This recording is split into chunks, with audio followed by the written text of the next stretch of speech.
Jam hira mon musidɓe tedduɓe hettiyankoɓe halirde radiowol sare kabruji men cofsal ɓalli gadorɗen ko coupe d' afrique Maroc hitandu junnaji ɗe nogas e joyyi pottitte ɗiɗi kihiɗe hande 8e de finale nde woni 16h GMT to Rabat. Pays organisateur Maroc kañum heeɓi polgue yesso kippu Tanzanie taw ko loggol gotol e ndiga. 19h GMT to Rabat Cameroun kañum heeɓi fartange yesso kippu Afrique du Sud taw ko loggi ɗiɗi loggol gotol. Ñalawma janggo ne hawray joyi lewru janvier hitandu junnaji ɗe nogas e jeegom ne waɗi 8e de finale so woni 16h GMT to Agadir Égypte ma hiwdir kippu Benin. 19h GMT to Fes Nigeria ma hiwdir kippu Mozambique. Ko siftinde bandiraɓe kiyiɗe hanki ne wanno 8e de finale nde woni 16h GMT to Tanger équipe nationale mo leydi Sénégal kañum heeɓi polgue yesso kippu Soudan taw ko loggitete loggol gotol. 19h GMT to Casablanca Mali kañum hiwdirno kippu Tunisie potel ngal wawno gasir ko ɗeke on partout.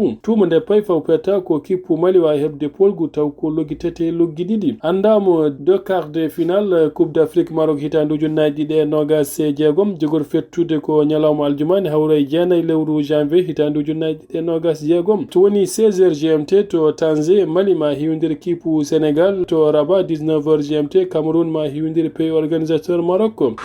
tumnade fédération mo leydi Tunisie ɓe koliti ɓe ndiwi hono keblannoɗo kippu leydi mabɓe biteɗo Sami Trabersi. Ndiɗon mbadi ari ko caggal défaite kippu Tunisie kiiɗe hanke yesso kippu Mali taw ko fawpeta. Jencudi championnat mo leydi Mauritanie Super D1 12e journée pottel kiiɗe hande to stade Cheikh Boydié nde woni 16h GMT kippu ASC Douane kañum heeɓi polgue yesso kippu ASC Zandrim taw ko loggol gotol e ndiga. Loggol ASC Douane wayadude ɗum ko biteɗo Abdallah Yama à la 90e minute.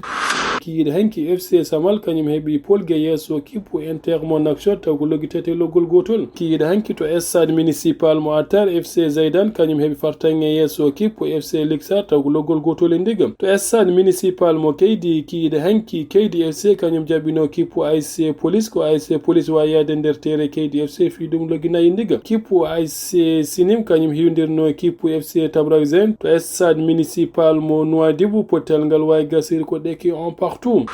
jencudi championnat Fouta hitandu junnaji ɗe nogas e joyyi pottitte kiiɗe hanki Bogue Bas kañum hiwdirno kippu Ganki potel ngal wawi gasir ko ɗeki 3 partout. Bogue Escale kañum heeɓi polgue yesso kippu Garlol loggi jeegom loggol gotol. kiiɗe hanki kippu Njorol kañum heeɓi polgue yesso kippu Rindiaw taw ko loggi ɗiɗi loggol gotol. Sori Male kañum hiwdirno kippu Hayre Mbar potel ngal wawi gasir ko ɗeki 4 partout. kippu Dubangu kañum heeɓi fartange yesso kippu Cidé taw ko loggi joyi loggi ɗiɗi. Saye kañum heeɓi fartange yesso kippu Mbagne taw ko loggol gotol e ndiga. kippu Tekan kañum hiwdirno kippu Sinthiane Diama potel ngal wawi gasir ko ɗeki 2 partout. kippu Dubangu kañum heeɓi fartange yesso kippu Falakone taw ko logginayi loggi tati. kippu Jingue kañum heeɓi polgue yesso kippu Dawlel taw ko loggi tati e ndiga.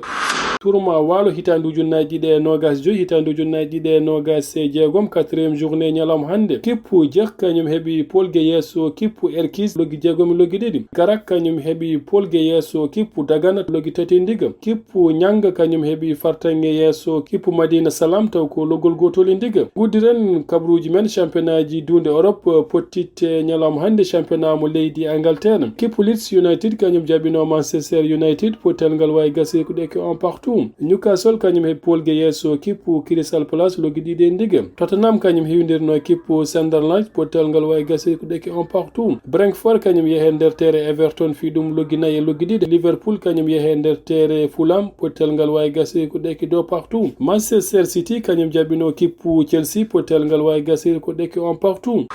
championnat mo leydi Espagne pottitte ñalawma hande Levante kañum yeehe nder tere FC Séville fi ɗum loggi tati e ndiga. Real Madrid kañum samti kippu Real Betis loggi joyi e loggol gotol. kiiɗe hanki FC Barcelone kañum hiwdirno kippu Espagnol Barcelone ko FC Barcelone fi ɗum loggi ɗiɗi e ndiga. Celta Vigo kañum heeɓi polgue yesso kippu Valence logginayi e loggol gotol.